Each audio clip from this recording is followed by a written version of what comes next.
कह रहे हैं कि 2 साल पूरे कर चुकी है सरकार, लेकिन जो अपने वादे थे उन पे खरी नहीं उतरी है। तो ऐसे में जो सरकार है उसको दोबारा जनमत के लिए जाना चाहिए, और अगर अब दोबारा जो है चुनाव ना उतरना चाहिए सरकार। देखो, माननीय जयराम जी जो है वो मुख्यमंत्री की कुर्सी से उतरने के बाद जो है वो उनको जो है मुख्यमंत्री की कुर्सी के सपने आ रहे हैं, और वो ये चाहते हैं कि इस कुर्सी को कैसे हथियाया जाए। चाहे वो पीछे जो कांड हुआ है, लोटस ऑपरेशन फेल हुआ है, चाहे कैसे हुए, वो ये भूल रहे हैं कि इस सरकार को जो जनादेश मिला है वो 5 साल का जनादेश है, कोई 2 साल का जनादेश नहीं है। और इस सरकार ने अभी अपना कार्यकाल 2 साल का पूरा किया है।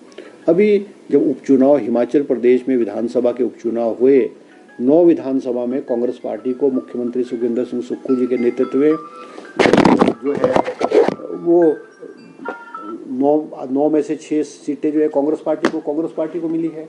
तो जनादेश हिमाचल प्रदेश का दोबारा से जनादेश जो है हिमाचल की जनता ने कांग्रेस पार्टी को दिया है। अब हम क्यों चुनाव में जाएं? क्योंकि जो मैंडेट है, जो एक विधानसभा का टेन्योर है वो 5 साल का होता है। और सबसे बड़ी बात है कि हमने जो वायदे किए, पूरे वायदे किए। हमने ओपीएस का वायदा किया, हमने पहली कैबिनेट में ओपीएस के वायदे को पूरा किया। हमने महिलाओं को 1500 रुपये की पेंशन, बहुत सारी महिलाओं को उसकी शुरुआत कर दी है। हमने जो हमारे बेरोज़गार नौजवान हैं उनके लिए उनके लिए हमने मुख्यमंत्री स्वावलंबन योजना शुरू की है, जिसमें ई टैक्सी है, सोलर है, उसके जो है पर काम शुरू कर दिया है। हमने कहा था कि हम हर एजुकेशन के सेक्टर में अच्छा काम करेंगे। Rajiv Gandhi day boarding school 68 के 68 विधानसभा में स्वीकृत कर दिया गया है। जहाँ पे लैंड अवेलेबल है वहाँ 5 करोड़ रुपए स्कूल को दे दिया गया है, काम शुरू हो चुका है। इंग्लिश की कक्षाएँ, इंग्लिश जो है फर्स्ट क्लास से सरकार ने, एजुकेशन डिपार्टमेंट ने इंग्लिश को इंट्रोड्यूस कर दिया। तो हमने बहुत सारी जो वायदे हैं हमने पूरे किए। ठीक है कि हमने जो वायदे जो पूरे करने हैं, हमारे पास 5 साल का टेन्योर है। जो हमारे वायदे रहे हैं वो वायदे हम जो है आने वाले समय में जो उन वायदों को हम जो है पूरा करेंगे। नहीं, देखो, ये बात आपकी ठीक है कि हिमाचल प्रदेश में स्क्रैप की कोई पॉलिसी नहीं है, और जो स्क्रैप का धंधा जो हमारे इंडस्ट्रियल एरिया में, खास करके बीबीएनडी के एरिया में जो है वो बड़ा अनऑर्गेनाइज्ड और बड़ा गुंडागर्दी वाला और दादागिरी वाला जो है वो सिस्टम वहाँ है, उससे कोई रेवेन्यू नहीं आता है। हमने अपनी जो स्क्रैप पॉलिसी है, हमारी स्क्रैप पॉलिसी तैयार है, हमने स्क्रैप पॉलिसी बना ली है। हमने जो गवर्नमेंट ऑफ इंडिया की एक अंडरटेकिंग है उनके माध्यम से हमने उसमें जो रूल्स रेगुलेशंस वो बनाए हैं।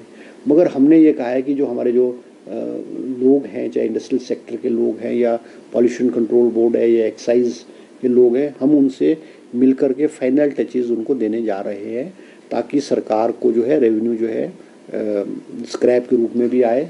और ये जो थ्रेटनिंग है इंडस्ट्रियल हाउसेस को, ये इस पे नकेल डाली जा सके।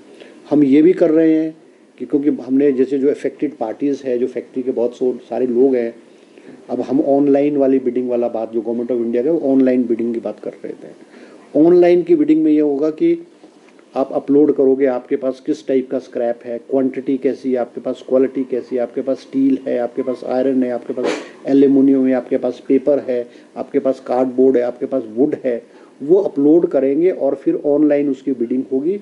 वो एक लंबा प्रोसेस है, वो लंबा प्रोसेस है। बहुत सारी फैक्ट्री वालों ने कहा कि हमारे को तो अगर उनको जो स्क्रैप उनका इकट्ठा होता है, उनके पास इतने प्रेमिसेस नहीं है, स्पेस की अवेलेबिलिटी नहीं है कि वो scrap immediately within 24 hour उसको रिमूव करना पड़ेगा, ताकि अगले जो प्रोडक्ट तैयार करेंगे उसके स्क्रैप को रखने की जगह नहीं होती।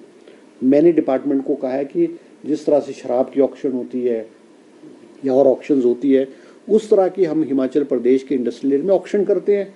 एक बेस प्राइस मैंने कहा कि बेस प्राइस तय करो आपको कि कितना स्क्रैप हो, क्योंकि स्क्रैप की अलग अलग चीज़ों में, जैसे लोहे में 18% जीएसटी है, पेपर पे 5% है, और कैटेगरीज में 12% है। तो एक बेस प्राइस, बेसिक एक बेस प्राइस तय करके कि हम बेस प्राइस से हम उसकी जो ऑक्शन करें और जो उसके ओपन बोली बुलाएंगे।